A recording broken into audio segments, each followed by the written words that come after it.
What would a widespread Ebola outbreak look like in the future, should one happen here? My grandmother was born in 1898. She was living on the Lower East Side of New York during the Great Spanish Flu epidemic. And she told me how trucks were going up and down the streets of the slums of the Lower East Side loaded with bodies. That when she went to church, the stench of the dead from the coffins that were stacked up 6, 7 feet high besides the churchyard from the decaying bodies, it will look like the 14th century. It will look like, sometimes, you know, people joke about what the plague was like and such in the 14th century of Monty Python, but in reality, it will look like hell. It will be hell on earth. We could watch, the death rate from Ebola right now is about 50 to 70%.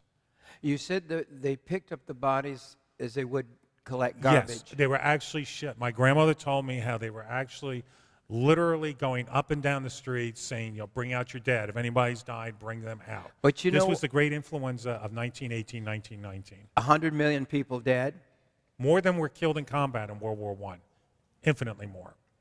But here's what they said. Oh, it's just a little influenza. They even had poetry about it. Influenza. Yes. Something like that.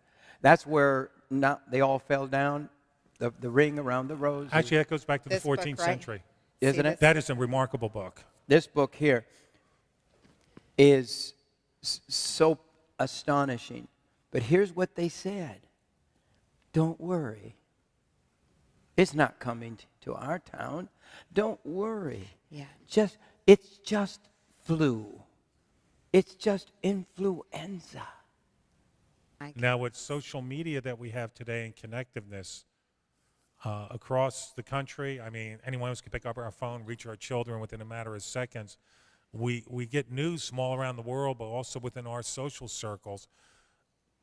Let's project 1 million dead, 2 million dead. How would that shatter this country and shut it down? And when we did our last recording, we were talking about how many of you have enough supplies on hand to get through 2 to 3 months of quarantine. Have you actually figured out a family plan that if it starts to go down, how do I quarantine my family and then not have to run down to the corner store every other day to get more food? Let me see the hands of this audience. Yesterday, it was amazing. How many here have enough to be quarantined for, 2 to 3 months? Would you raise your hand? Well, I wish all America was like that because you you know guys are remarkable. that is almost That's pretty 100% amazing. of this audience. That's what You you guys get for a are pepper stopper. amazing. They are smart.